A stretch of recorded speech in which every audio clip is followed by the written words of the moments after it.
오늘 함께 보신 하나님의 말씀 마태복음 14장 22절에서 33절에 있는 말씀 봉독해 드립니다. 마태복음 14장 22절에서 33절에 있는 말씀 봉독해 드립니다. 예수께서 즉시 제자들을 재촉하사 자기가 무리를 보내는 동안에 배를 타고 앞서 건너편으로 가게 하시고 무리를 보내신 후에 기도하러 따로 산에 올라가시니라. 저물매 거기 혼자 계시더니 배가 이미 육지에서 수리나 떠나서 바람이 거스름으로 물결로 말미암아 고난을 당하더라.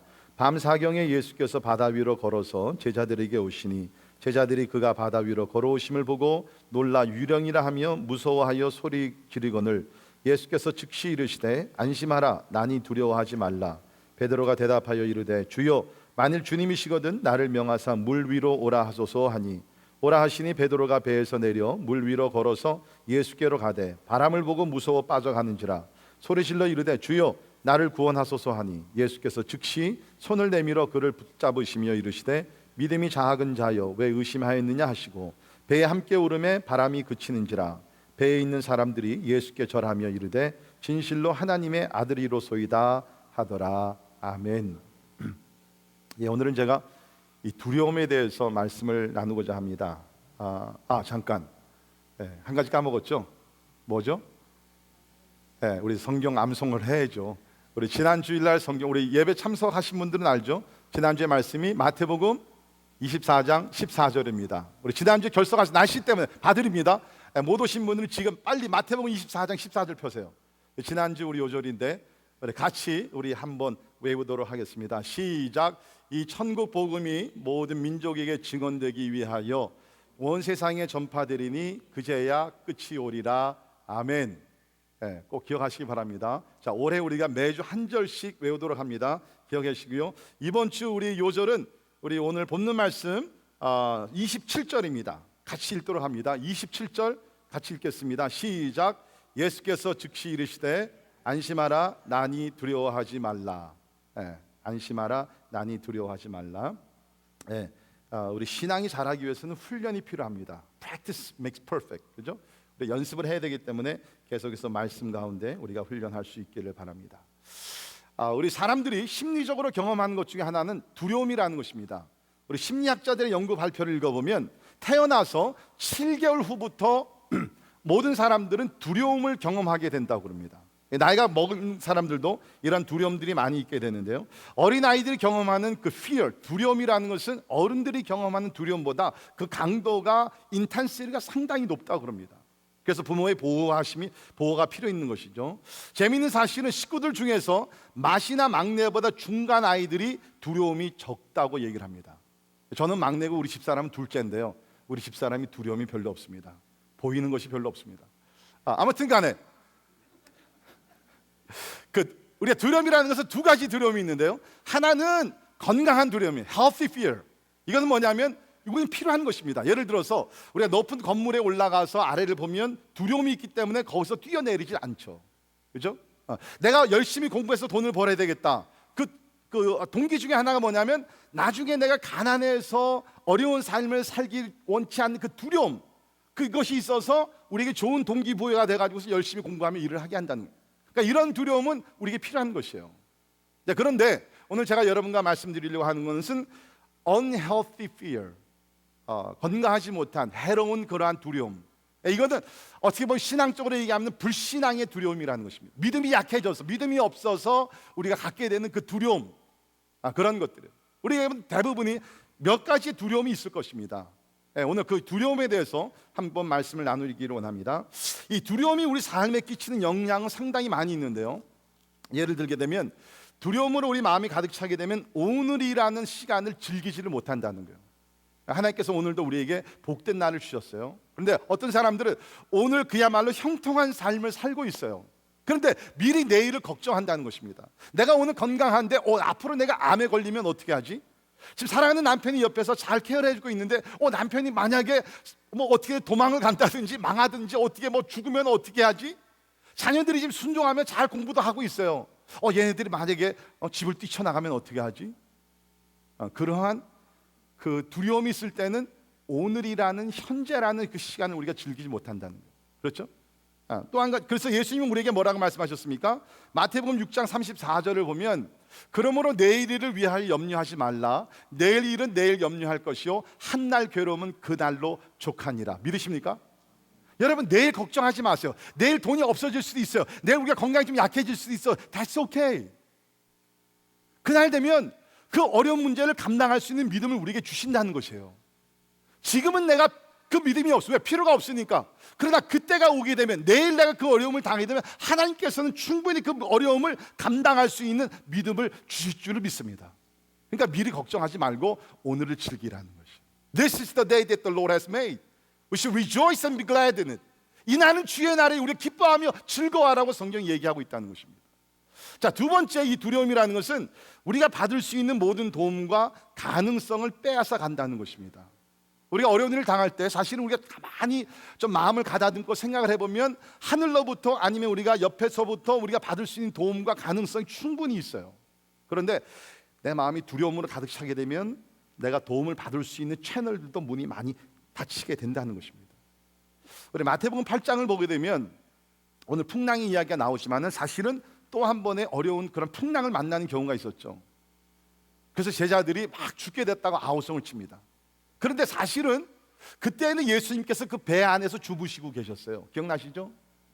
그러니까 예수님이 그 배 안에, 예수님을 깨우면 돼요. 예수님, 우리를 우리 살려주세요 하면 되는데 두려움이 생기니까 예수님을 깨워서 예수님께 도와달라는 그 얘기도 못했다는 것이에요. 물론 나중에 예수님이 일어나셔서 바다를 잠잠하게 하셨지만, 그러니까 우리가 두려움이라는 생각이 가득 차게 되면 내가 해결할 수 있는 가능성조차도 내가 찾지를 못하게 된다는 거예요. 세 번째, 두려움은 하나님이 아니라 사단의 지배를 받게 된다는 것입니다. 성경에 이런 말씀이 있어요. 디모데전서 1장 7절을 보면 하나님이 우리에게 주신 것은 두려워하는 마음이 아니요 오직 능력과 사랑과 절제한 마음이니. 믿으십니까? 만약에 여러분께서 지금 두려워하는 마음, 물론 성경에 하나님을 두려워하라, fear God, 그 얘기는 나오죠. 그러니까 하나님을 두려워하다는 것은 뭡니까? 하나님을 경외하라는 것이죠. Respect, doing reverence for God. 그러나 그 외에, 하나님 외에 다른 것을 우리가 사람이든지 환경이든지 미래에 대해서 두려워한다는 것은 그것은 뭡니까? 하나님이 주신 마음이 아니라는 거예요. 그러니까 여러분께 지금 어떤 것이라도 두려워하는 마음이 있어. I want you to know that's not from God, but that's from Satan. 하나님으로부터 온 마음이 아니라는 거예요. 그거는 사단이 가졌다는 생각. 그러니까 우리에게 불필요한 어떠한 불신앙적인 두려움이 침투해 올 때 우리는 예수의 이름으로 물리쳐야 될 줄을 믿습니다. 이 두려운 생각을 갖는 것도 제가 보니까 버릇인 것 같아요. 어떤 사람들은 계속 두려워가지고서 그냥 잘 일도 못하는 사람들이 있어요.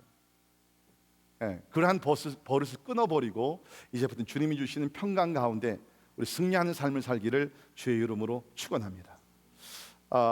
그래서 하나님은 성경을 보게 되면 여러 곳에서 두려워하지 말라라고 얘기하죠.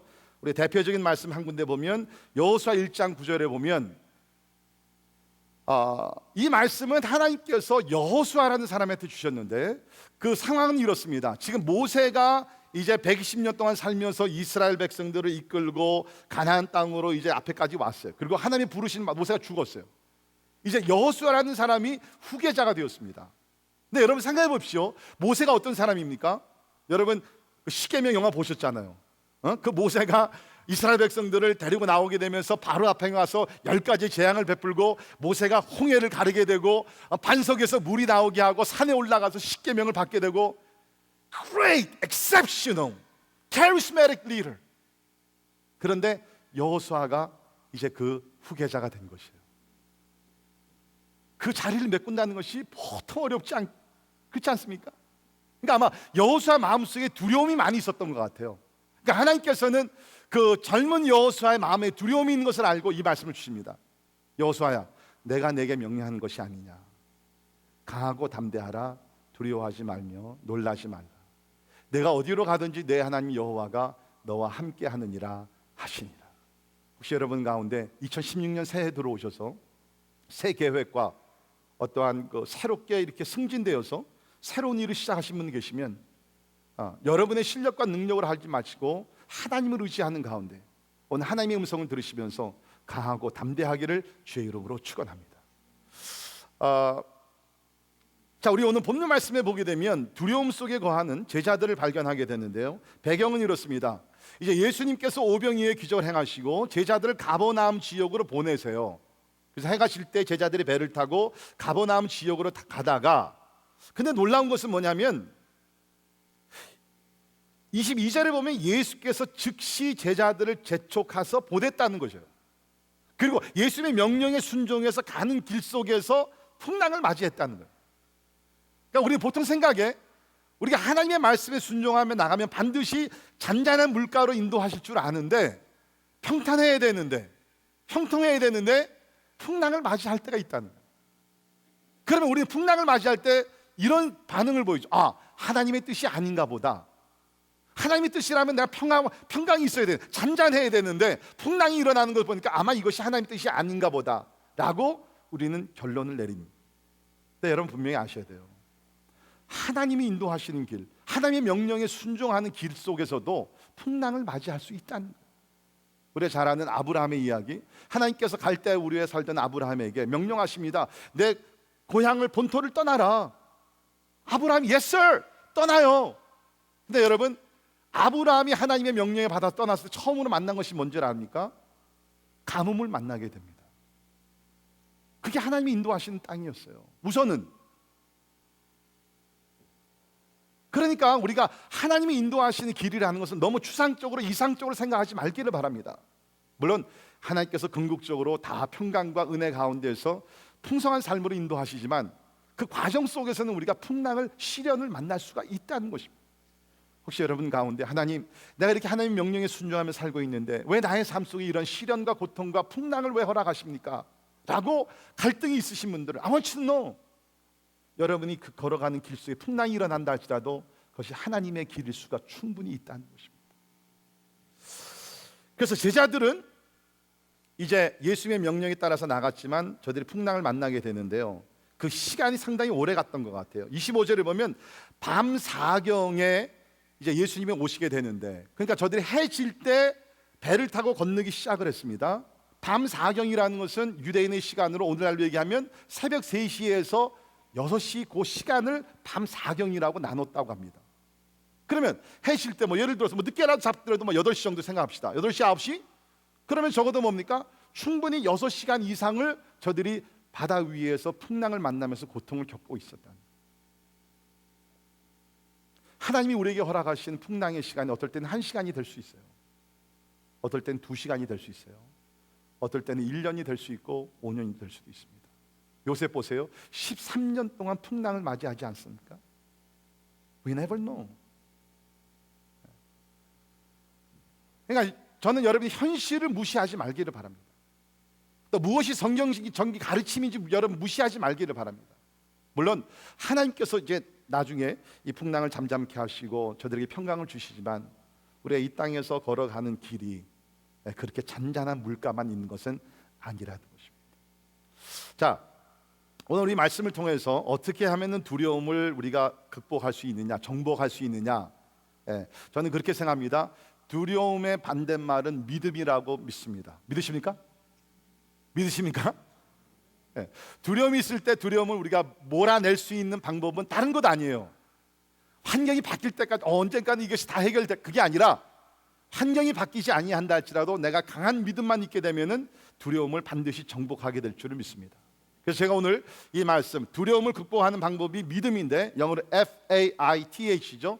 이것을 우리가 오늘 얘기하는 오행시로 얘기할까요? 영어로는 acrostic, FAITH를 한 레터씩 설명을 하면서 우리가 한번 믿음에 대해서 살펴보도록 하겠습니다. 자, 오늘 여러분께서 도와주셔야 됩니다. 여러분께서 하나씩 운을 띄워주셔야 됩니다. 이해가 되세요? 이해 안 되신 분들은 좀 시대에 뒤진부신 분들이니까. 자, 시작을 합니다. 두려움을 정복하는 그 믿음, faith. 자, 첫 번째 레터 띄워주세요. F. Fix your eyes on Jesus, not on the problems. 문제에 초점을 맞추지 마시고 예수 그리스도께 초점을 맞추십시오. 예수 그리스도의 눈을 고정하십시오. 오늘날 여기 보면 제자들의 문제가 뭐였습니까? 바람을 봤어요. 파도를 봤어요. 예수님을 바라보지 못하고 저희들이 환경을 바라보니까는 낙심을 하고 두려움 속에 빠지게 되었다는 것입니다. 여러분, 이 말씀을 우리가 자세히 보게 되면 예수님은 이때 뭘 하고 계셨냐면, 첫째로 예수님은 제자들을 먼저 보내시고 산 위에 올라가셔서 기도하고 계셨다라고 23절에 얘기하고 있습니다. 그렇죠? 예수님께서 놀고 계신 것이 아니에요. 제자들을 보내시고 그래 너희들 한번 잘해봐라, 그게 아니라 예수님은 산에 올라가셔서 제자들을 위해서 기도하고 계셨다는 거예요. 제가 이해하는 바로는 지금 모든 것이 하나님의 정확한 계획 속에서 이루어지는 것 같아요. 예수님은 전능하신 하나님, 바다를 통치하신 하나님이시기 때문에 멀지 않아서 이제 풍랑이 일어나고 그것을 주님께서 다 미리 예측을 하셨어요. 그래서 예수님께서 산에 올라가셔서 제자들이 너무 낙심하지 않도록 제자들을 위해서 기도를 하셨다는 것입니다. 우리 복음서를 보기에는 예수님께서 특별히 제자들을 위해서 기도하셨다는 말이 나오는데 제 생각에는 저에게 가장 개인적으로 은혜가 되는 사건은 뭐냐 하면, 예수님께서 베드로가 예수님을 3번 부인할 것을 아시고 베드로를 위해서 미리 기도해 주셨다는 거예요. 그것이 누가복음에 나오죠. 누가복음 우리 22장 31절에 보면, 시몬아 시몬아 보라 사탄이 너희를 밀가부르듯 하려고 요구하였으나 보세요, 그러나 내가 너를 위하여 내 믿음이 떨어지지 않기를 기도하였노니 너는 돌이킨 후에 내 형제를 굳게 하라. 여러분 생각해 보십시오. 베드로가 예수 그리스도를 3번이나 부인한 것이 보통 일입니까? 우리 한국 기독교 역사를 보면 일제시대 때 예수 그리스도를 부인하고 예수 그리스도의 그 사진에 침을 뱉고 짓밟은 사람들, 저는 어떤 면에서는 충분히 이해가 돼요. 대부분의 우리도 그런 상황에서 그런 도전을 받았다 그러면 예수를 부인할 것입니다. 자, 그런데 한 번 그때 예수를 부인했다 그래서 목사님들이 제명당하신 분들이 많이 계십니다. 근데 베드로는 한 번이 아니라 3번, 보통 일이 아니에요. 그런데 그런 치명적인 사고를 일으킨 베드로가 어떻게 다시 회복이 되어 가지고서 기독교의 초석을 내리는 중요한 일을 감당을 했느냐? 비결은 예수 그리스도의 기도가 있었다는 것입니다. 그러니까 여러분 기억하시기 바랍니다. 여러분이 유혹을 받아서 넘어지고 죄를 범한다 할지라도 그 가운데서 여러분이 다시 회복돼서 주님 앞에 나와서 주님 앞에 사용받을 수 있는 것을 예수님께서 여러분을 위해서 오늘도 충고하고 계시다는 것이에요. 그래서 여러분께 실패하실 때, 영적으로 넘어지실 때 여러분 주님을 바라보십시오. 반드시 주님께서 베드로를 위해서 미리 기도하셨듯이 여러분과 저를 위해서 하나님 우편에 앉으셔서 우리를 위해서 중보하심을 믿습니다. 이것이 성경의 진리의 말씀 아닙니까? 로마서 8장 34절 같이 읽겠습니다. 시작. 누가 정죄하리요? 죽으실 뿐 아니라 다시 살아나신 이는 그리스도 예수시니 그는 하나님 우편에 계신 자요 우리를 위하여 간구하시는 자신이라. 아멘. 현재형이에요. 그는 하나님 우편에 계신 자요 우리를 위하여 간구하시는 자신이라. And he is also interceding for us even now. 지금 이 시간도 예수님은 쉬지 아니하시고 하나님 우편에서 우리를 위해서 중보하고 계시다는 거예요. 우리가 부르는 복음 찬송가에 보면은 누군가 너를 위하여 기도하네, 그 찬양이 있죠. 당신이 지쳐서 기도할 수 없고 눈물이 빗물처럼 흘러내릴 때 주님은 우리 연약함을 아시고 사랑으로 인도하시네. 그 다음에 나온 가사가 누군가 널 위하여 기도하네. 누군가 널 위하여 기도하네. 내가 홀로 외로워서 마음이 무너질 때 누군가 널 위해 기도하네. 우리 젊은이들은 이것을 이렇게 자기 사랑하는 여자친구, 남자친구, 그래 네가 나를 위해서 기도하지. 여러분 이 찬송은 그게 아니에요. 우리 연약함을 이해하시는 예수 그리스도께서 우리를 위해서 기도하신 줄 믿습니다. 그 주님을 바라봐야 된다. 자, 예수님은 제자들을 위해서 기도하실 뿐만 아니라 이제 제자들에게 오십니다. 25절 보세요. 밤 4경에 예수께서 바다 위로 걸어서 제자들에게 오시니, 그러니까 예수님은 기도로 끝나는 것이 아니라 상황을 판단을 하시다가 정확한 때에 perfect 타이밍, 더 늦지도 않고 더 이르지도 않는 그 perfect 타이밍에 제자들에게 오셨다는 것이에요. 여러분 하나님은요 그냥 멀리 계시는 하나님이 아니신 줄을 믿습니다. 우리가 힘들고 어렵고 지치고 특별히 두려움 속에 가득 계실 때 주님께서 우리 곁에 오셔서 성령으로 우리 곁에 오셔서 우리를 위로하시고 우리를 붙들어 주실 줄을 믿습니다. 하나님은 언제 어디나 어디 계시지만 분명한 것은 특별히 우리 어려움을 당할 때 주님 one step closer to us, 한 걸음 더 우리에게 가까이 오셔서 우리를 붙들어 주시고 우리를 위로하시고 우리의 문제를 해결해 주신다는 것입니다. 그런데 우리 예수님은 더 놀라운 것은 뭐냐면 가까이 오셔서 초자연적인 능력으로 풍랑을 잠잠케 하십니다. 그래서 우리 32절에 있는 말씀 보면 배에 함께 오르사 바람이 그치는지라.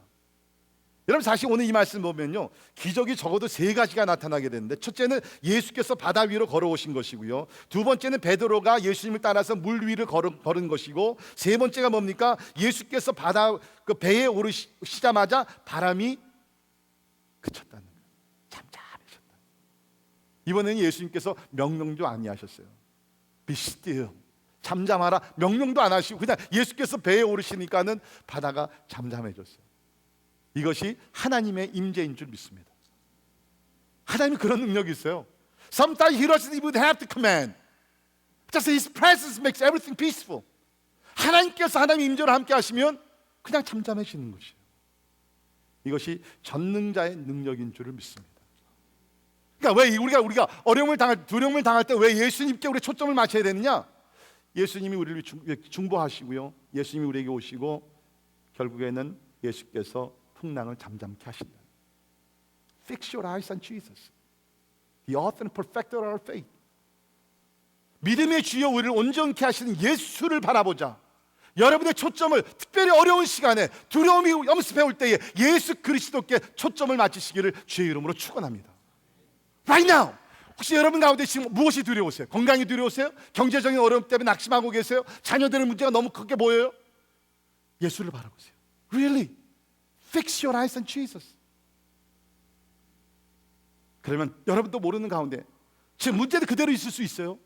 그러나 하나님께서 여러분 마음속에 평강과 자신감과 용기를 주실 줄을 믿습니다. 자, 그것이 F였고요. 그 다음에 두 번째 레로 띄워주세요. A. Admit your fear before God. 하나님 앞에서 두려움의 문제를 인정해야 합니다.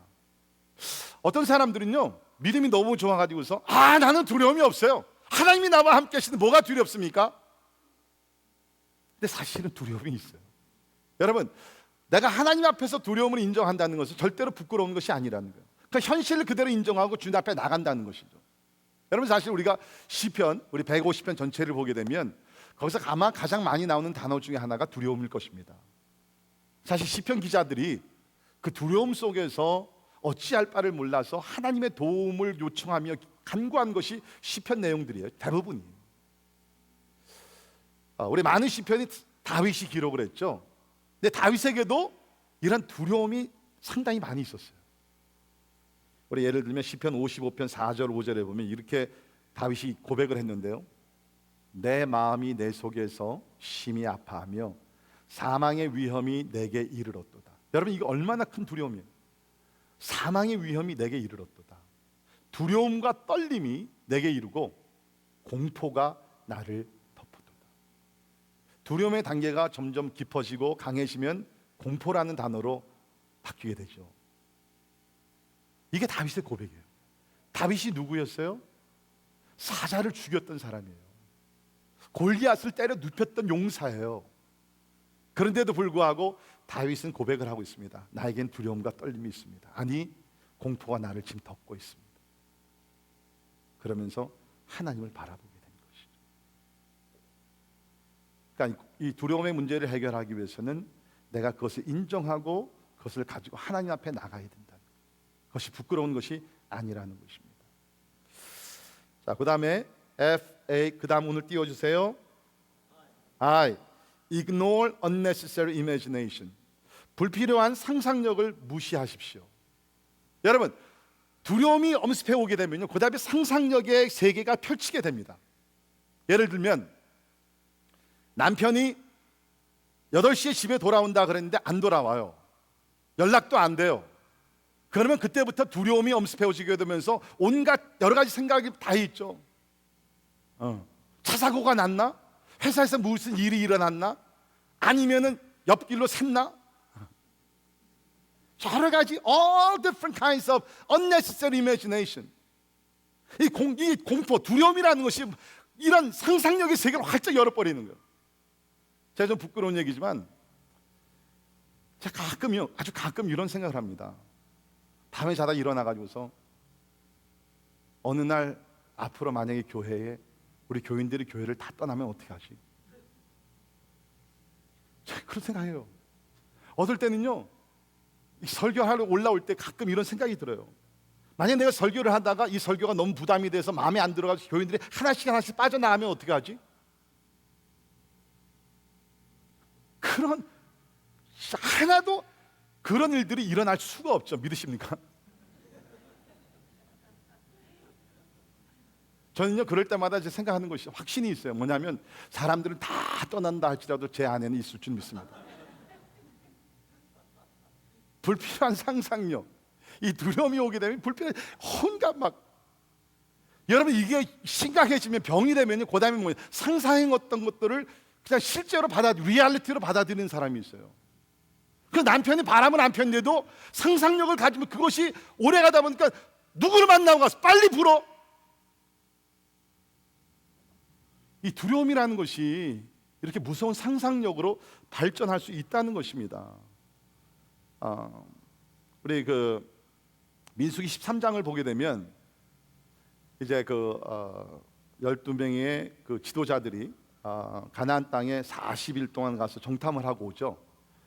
돌아온 사람들의 보고가 두 종류의 보고가 있었습니다. 여호수아 갈렙은 우리 그 땅을 차지할 수 있습니다. 우리 들어가야 합니다. 하나님이 주신 땅입니다. 기름진 땅입니다. 긍정적인 보고를 했어요. 그런데 우리 여러분이 아시던 10명은 부정적인 보고를 합니다. 아닙니다. 그 땅은 기름지고 좋은 땅이지만 견고한 성읍이 있고 거기에는 안악자성과 같은 그런 거인들이 있어서 우리는 들어가지 못합니다. 자, 그러면서 저들이 보고한 것이 민수기 13장 31절에 33절에 나오는데, 마지막 부분을 보세요. 마지막 부분을 보게 되면 우리는 스스로 보기에도 메뚜기 같으니 그들이 보기에도 그와 같았을 것이니라. 자기 자신들을 가나안 사람들과 비교했을 때 메뚜기로 취급을 했다는 거예요. 이 상상력이죠. 왜 그렇게 생각을 해요? 하나님이 함께 하시고 하나님께 저들이 이미 그 땅을 주셨는데, 그러니까 자기 자신은 메뚜기로 상상을 하게 되니까 모든 힘과 능력과 용기를 다 잃어버린 것이에요. 그러니까 두려움이라는 것은 사람을 메뚜기로 만든, 메뚜기 컴플렉스로 우리를 인도한다는 것입니다. 혹시 여러분들 가운데 지금 그러한 두려움 때문에 이러한 상상력 속에서 불필요한 어떠한 낙심과 좌절감 속에 빠지고 계신 분들은 안 계십니까?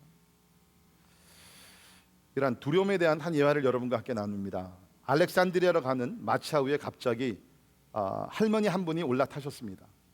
마부가 묻습니다. 이 마차는 알렉산드리아로 가는데 당신은 누구십니까? 할머니가 얘기합니다. 나는 콜레라, 일종의 급성 전염병입니다. 그렇다면 마차에서 내리십시오. 난 당신을 태워드릴 수 없습니다. 할머니가 얘기합니다. 여보 젊은이, 내가 알렉산드리아로 가서 꼭 3사람만 죽게 하고 돌아올 테니 제발 태워주소. 3사람 이상 죽게 되면 어떻게 하겠죠? 할머니가 얘기합니다. 그때는 나를 이 칼로 죽이시오. 그래서 칼을 줍니다. 그래서 마부가 이 할머니 콜레라를 태우고 알렉산드리아 타운으로 들어가죠. 내려드리고 며칠이 지난 다음에 사람들이 죽어나가기 시작해요. 그런데 수십 명, 수백 명이 죽는 이야기가 듭니다. 이 마부가 너무 화가 나서 이 콜레라라는 할머니가 3명만 죽이기로 했는데 어찌하여 저렇게 많은 사람들 죽였는가? 약속을 지키지 않았지 않는가?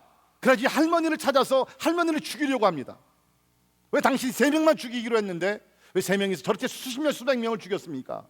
할머니가 얘기합니다. 아니요, 나는 약속을 지켰습니다. 나는 이 콜레라라는 전염병을 가지고 3사람만 죽였습니다.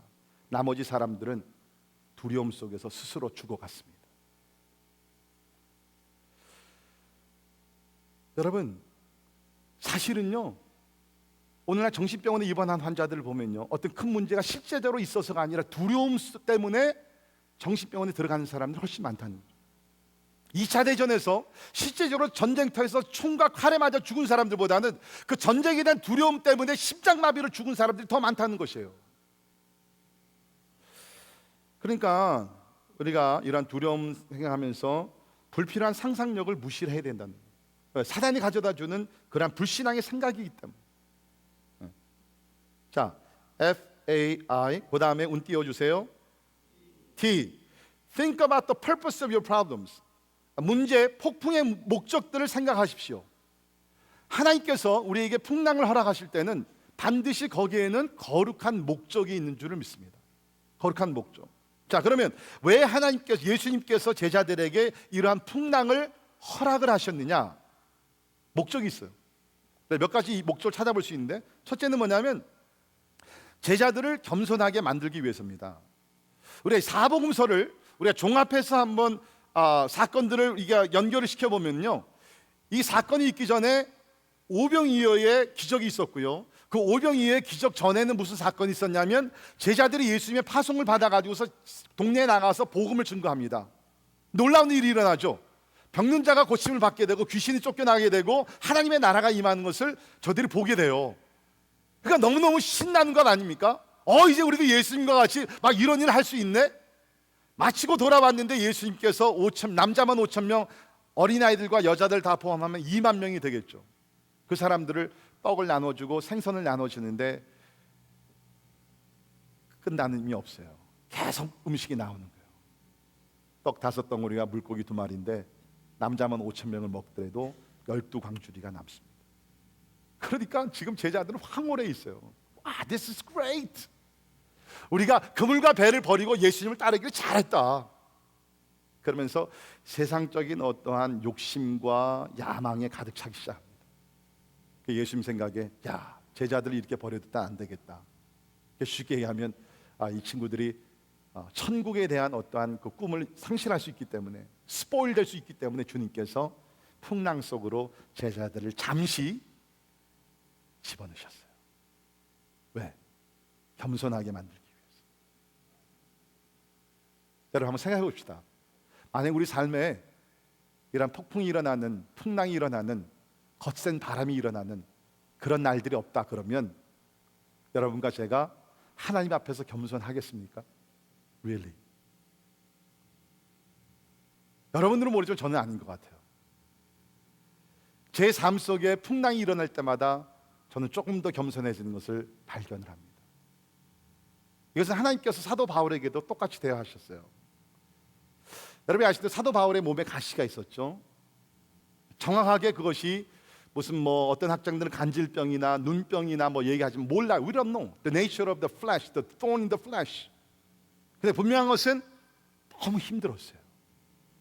그래서 바울이 3번씩이나 주님 앞에 이 가시를 좀 걷어가 달라고 간절히 기도합니다. 근데 예수님의 대답은 뭐였습니까? 그것이 아니었죠. 우리 고린도후서 12장 7절에 보면 여러 계시를 받은 것이 지극히 크므로 너무 자만하지 않게 하시려고 내 육체의 가시 곧 사단의 사자를 주셨으니 이는 나를 쳐서 너무 자만하지 않게 하려 하심이라. 여러분 우리가 이거 너무 그냥 좋게 받아들이니까 그러지. 한번 이 말을 보세요. 나를 쳐서. 이게 우리 하나님이에요. 그거 아세요? 하나님께서 사랑하는 사도 바울을 치셨어요. 왜? 너무 자만해질까 봐. 사도 바울 예수님 다음으로 가장 능력이 많았던 사람이에요. 성경을 13권이나 쓴 사람이에요. 선교 여행을 여러 차례 다니면서 많은 교회들을 개척을 했어요. 하늘을 오르락 내리락 했던 사람이에요. 하나님은 이러한 것을 보면서 바울이 너무 자만하지 않을까 봐 그 몸속에 고통을 주셨어요. 풍랑이 일어나게 하셨어요. 이게 하나님의 목적이다. 자, 그런데 우리 또 성경 사도행전을 우리가 연결해서 보게 되면 지금 예수님께서 왜 이런 풍랑을 여기서 허락하셨냐 하면 미래에 일어날 환난과 핍박을 준비하기 위해서입니다. 지금 예수님은 제자들을 훈련시키면서요, 스텝 바이 스텝 단계별로 지금 더욱더 제자들을 강하고 담대하게 만들어가는 것이에요. 아까도 말씀드렸지만 마태복음 8장에 보면 저들이 풍랑을 맞이했습니다. 그때는 예수님께서 배 안에 제자들과 함께 하셨어요. 한번 경험을 했어요. 이번에는 예수님께서 제자들과 배 안에 계시지 않으셨습니다. They were alone. 왜? 그 전에 한번 경험을 했으니까 예수님께서 바랐던 것은 좀 잘 매니지할 수 있겠지. 예수님 조금씩 제자들을 강하고 담대한 제자들로 만들고 계셨다는 것이죠. 재미있는 사건은 우리가 사도행전 4장을 가서 보게 되면 이제 예수님이 하늘로 승천하시고 오순절날 성령을 받고 나서 제자들이 나가서 복음을 전하죠. 그때에 하루에 5,000명이 주님 앞에 돌아오게 됩니다. 오병이어의 기적이 이제는 전도 차원에서 일어나게 되는 거예요. 그런데 바로 그 5,000명이 예수님 앞에 돌아오고 나서 바로 다음에 일어난 사건이 뭐냐면 환난과 핍박이에요. 베드로와 요한과 제자들이 감옥에 갇히게 됩니다. 감옥에서 뭐를 생각했을까요?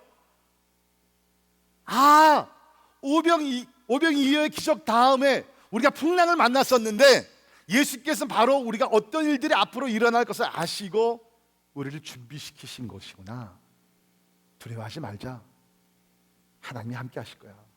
주께서 풍랑을 잠잠케 하셨듯이 반드시 이 환난과 핍박의 문제도 잠잠케 하실 것이야. Do you see? 이런 풍랑 가운데 예수님의 목적이 있으셨다는 거예요. 혹시 여러분들 가운데 지금 주님을 위해서 주님의 명령에 순종하며 나가는데도 이러한 풍랑을 맞이하신 분이 있습니까? 조용히 묵상하시면서 하나님의 거룩한 목적을 발견할 수 있기를 주의 이름으로 축원합니다. 믿는 자들에게는 우연이라는 것은 없어요. Really, there isn't. 우연이 없어요. 모든 것은 하나님의 철저한 섭리 가운데서 일어난다고 믿습니다. 하나님의 목적. Think about the purpose of your problem. Think about it. 교회도 마찬가지라고 저는 생각이 되는데요. 교회가 우리가 하나님 앞에 신실하며 나아갈 때 교회가 어려움을 당할 수 있어요. 내적으로 우리가 바깥으로 있을 수 있어요. 우리 초대교회를 보십시오. 성령 충만했는데 내적으로도 문제가 있었어요. 서로 막 갈등이 있었고 막 싸움이 있었어요. 외부로부터 핍박이 있었어요. 그러나 그것을 통해서 하나님께서는 온전한 성숙한 교회로 지금 만들고 계셨다는 것이죠. 그러니까 우리는 우리 삶 속에 어떠한 두려운 일들이 일어날 때 하나님께서 어떠한 목적을 가지시고 이것을 허락하셨는가, 그것을 깊이 생각해 볼 필요가 있다는 것입니다. 자, 그 다음에 FAIT, 마지막으로 H, Hear the word of Jesus. 예수님의 말씀을 들어야 합니다. 자, 27절 오늘 요절이죠. 예수께서 이르시되 안심하라 나니 두려워하지 말라.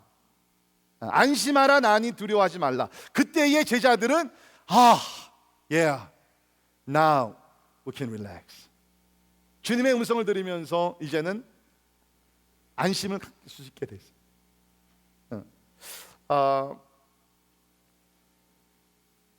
특별히 여기서 중요한 단어가 27절에 안심하라 나니, 난이라는 단어가 중요한데 이걸 우리가 그 헬라어로 보게 되면 에고에임이라는 단어입니다. 이 에고에임이라는 단어 굉장히 특별한 그 프레이즈인데 우리가 특별히 그 요한복음이나 이런 복음서에서 예수께서 자기 자신의 정체성을 밝히실 때 예를 들면 내가 곧 길이요 진리요 생명이니 나는 양의 물이다. 나는 부활이다. 자기 자신을 나타내실 때 설명하려고 할 때 주님께서 특별하게 에고에임이라는 단어를 썼어요. 근데 이 부분에서 주님께서 말합니다. 나니 에고에임이 나는 하늘과 땅의 모든 권세를 가지고 이 모든 것을 통치하시는 하나님이기 때문에 에고에임이 나니 두려워하지 말라는 것이에요.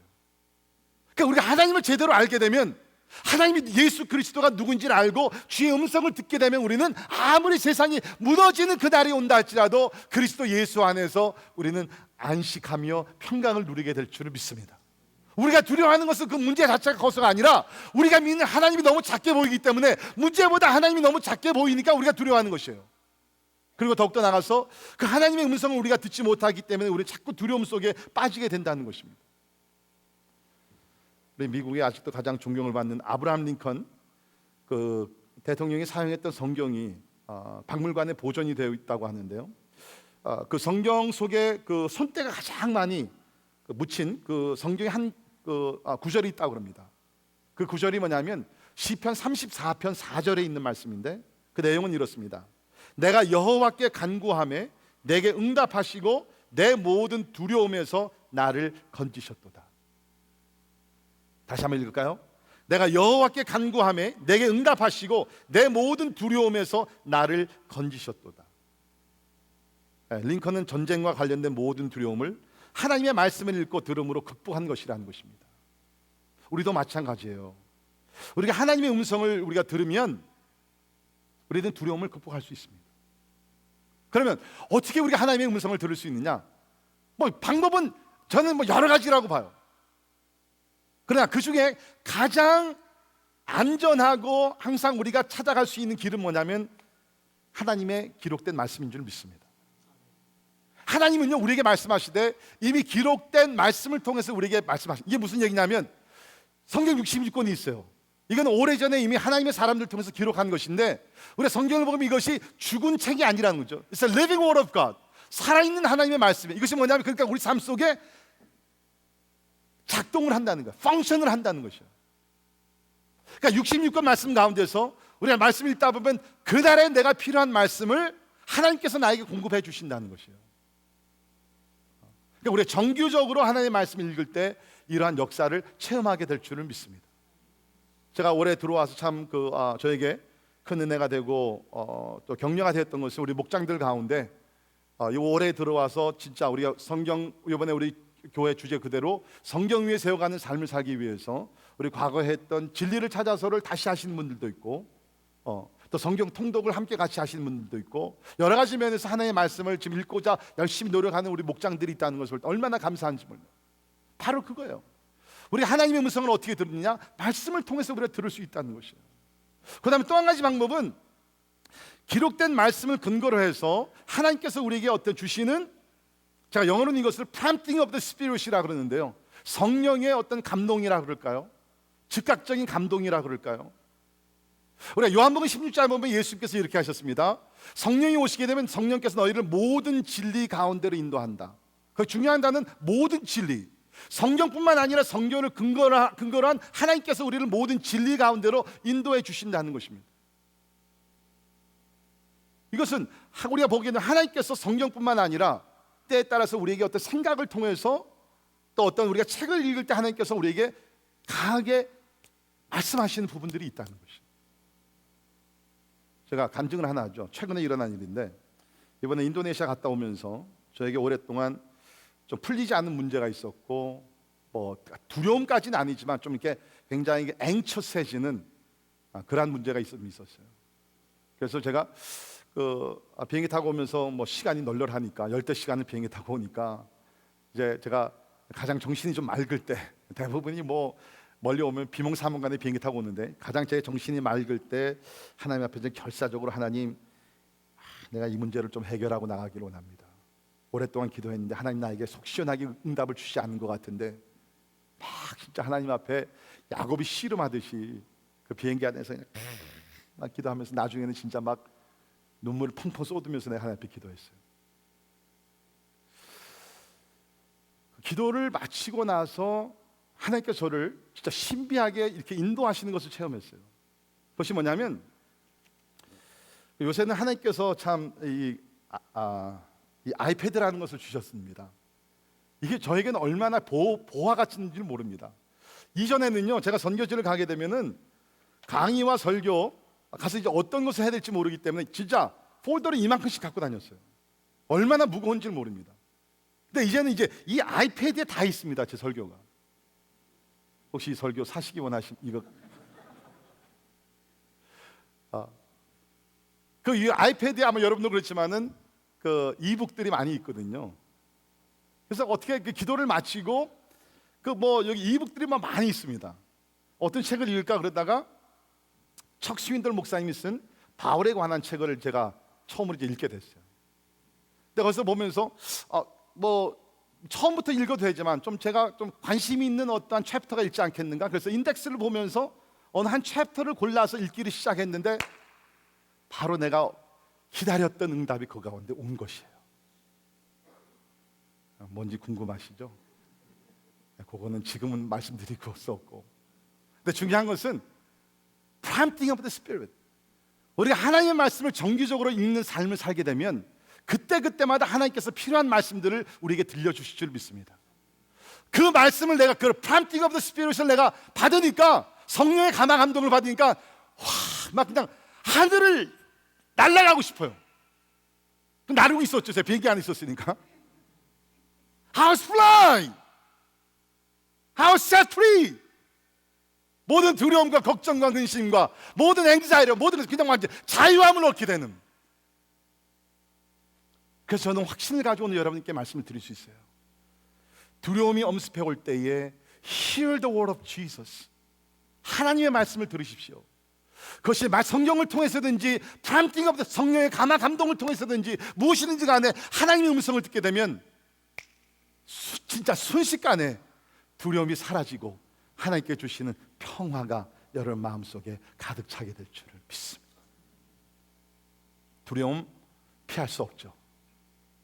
그러나 하나님께서 두려움을 정복할 수 있는 믿음을 주셨습니다. F-A-I-T-H.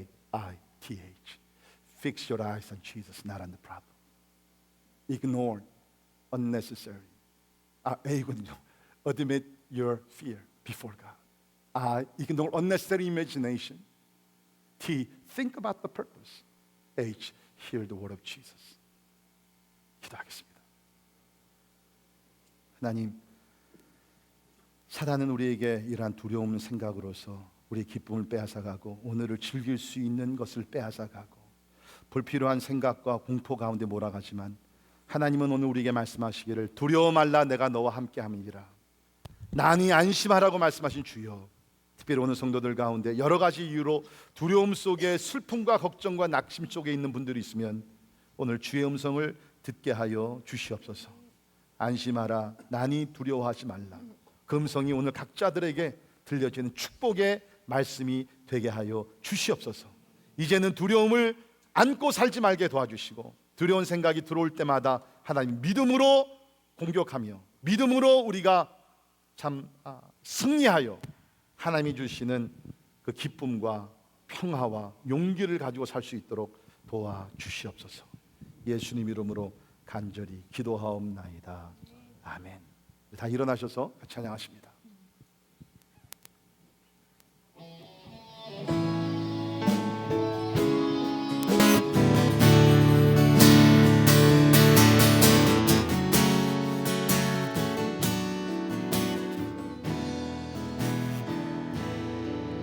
내게 허락하신 시련을 통해 나의 믿음 더욱 강하게 자라나고 험한 산과 골짜기 지나는 동안 주께 더 가까이 나를 이끄시네. 내가 겪는 시험이 어렵고 힘겨워도 내 주님보다 크지 않네. 내 앞에 바다가 갈라지지 않으며 주가 나로 바다 위 걷게 하리. 나는 믿네. 주의 능력으로 내 삶 새롭게 되리. 나는 믿네. 주의 능력으로 담대히 나가리라. 주와 함께 싸워 승리하리라. 날마다 믿음으로 나 살아가리.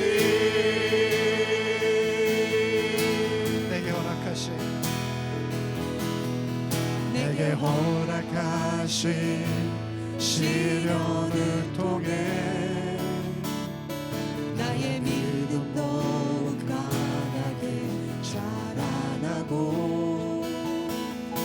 험한 산과 골짜기 지나는 동안 주께 더 가까이 나를 이끄시네. 내가 겪는 시련이 어렵고 힘겨워도 내 주님보다 크지 않네. 내 앞에 바다가 갈라지지 지지 않으며 주가 나로 바다 위 걷게 하리. 나는 믿네 주의 능력으로 내 삶 새롭게 되리. 나는 믿네 주의 능력으로 담대히 나가리라. 주와 함께 싸워 승리하리라. 날마다 믿음으로 나 살아가리. 나는 믿네 주의 능력으로 내 삶 새롭게 되리. 나는 믿네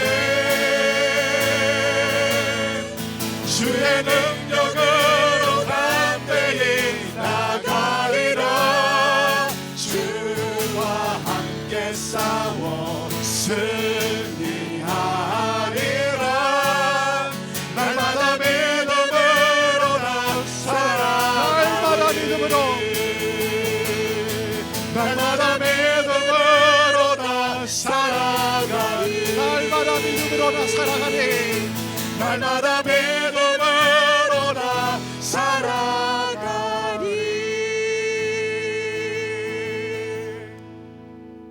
여러분이 아신 대로 목사의 사명 중에 하나는 삶의 위기를 만난 사람들을 신방하며 같이 기도하고 상담하고 하나님의 도움을 구하는 것이죠. 참 그런 일을 많이 만나요. 갑자기 사고, 위기, 또 세상을 떠나신. 참 어떨 때는 참 그런 분들을 찾아갔을 때 I have no word to share. 뭐라고 나눌 말이 없어요. 그때마다 하나님께서 저에게 자주 주시는 말씀, 여러분이 아시는 말씀. 이사야 41장 10절. 두려워하지 말라, 내가 너와 함께함이라. 놀라지 말라, 나는 내 하나님이 됨이라. 내가 너를 굳세게 하리라. 참으로 너를 도와주리라. 참으로 나의 의로운 오른손으로 너를 붙들리라. It's a verse from Isaiah 41:10. So do not fear, for I am with you. Do not be dismayed, for I am your God. I will strengthen you and help you. I will uphold you with my righteous right hand. 제가 이 말씀을 함께 나눌 때마다 without any exception 하나님은 말씀으로 위로하시고 도와주시고 역사하시는 것을 체험합니다. 시간에 우리 기도할 때에 이 말씀을 기억하며 생각하며 기도합시다. 두려워하지 말라, 내가 너와 함께함이라. 놀라지 말라, 나는 내 하나님이 됨이라. 내가 너를 굳세게 하리라. 참으로 너를 도와주리라. 참으로 나의 의로운 오른손으로 너를 붙들리라. 이것은 하나님의 약속이고 우리 삶 속에 이루어지는 말씀인 줄을 믿습니다. 같이 기도하겠습니다.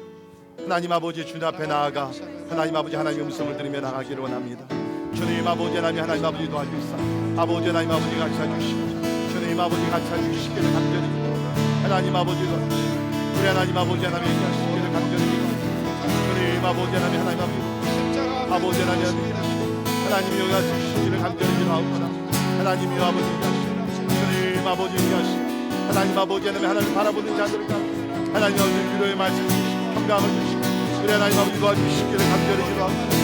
주님 아버지 필요하게 하시고 아버지 하나님, 하나님이 함께 하시고 하나님이 도와주시고 하나님이 힘을 주시고 아버지 하나님, 하나님 나를 위해서 기도하시고 우리 하나님 아버지 나에게 오시고 아버지 하나님 나를 위해 주님 아버지 하나님이 도와주시고 우리 하나님 아버지 하나님, 하나님이 하시고 주님 아버지 하나님이 도와주시고 하나님 아버지 믿음으로 날 수도 주님 아버지 이해하시고 하나님 아버지 도와주시기를 간절히 하나님이 아버지 하나님이 도와주시고 하나님 아버지 도와주시기를 간절히 기도하옵니다. 하나님 아버지 강하고 담대할 수 있도록 하나님 아버지 도와주시기를 간절히 기도하옵니다. 하나님의 필요 하나님의 능력의 말씀을 임하게 도와주시고 하나님 우리를 찾아와 주시고 하나님 우리를 어루맞아주시고 하나님의 도와주시기를 간절히 기도합니다. 하나님이여 기도합니다. 주의 음성에 있는 주기도하시고 하나님 아버지가 찾아주시기를 간절히 기도합니다. 하나님 아버지 이해하시고 주님 아버지 하나님, 하나님 아버지 도와주시고 하나님이여 아버지 이해하시기를 간절히 기도합니다. 할렐루야. 아버지 하나님, 하나님을 주님 아버지 이겨주시고 하나님을 도와주시기를 간절히 기도하거나 하나님 아버지 도와주시기를 간절히 기도하거나 나는 믿네, 나는 믿네 주의 능력으로 내 삶 새롭게 되리 나는 믿네 주의 능력으로 담대히 나가리라 주와 함께 싸워 승리하리라 날마다 믿음으로 나 살아가리 나는 믿네, 나는 믿네 주의 능력으로 내 삶 새롭게 되리 나는 믿네 주의 능력으로 담대히 나가리라 주와 함께 싸워 승리하리라 날마다 믿음으로 나 살아가 날마다 믿음으로 날마다 믿음으로 나 살아가 날마다 믿음으로 날마다 믿음으로 나 살아가리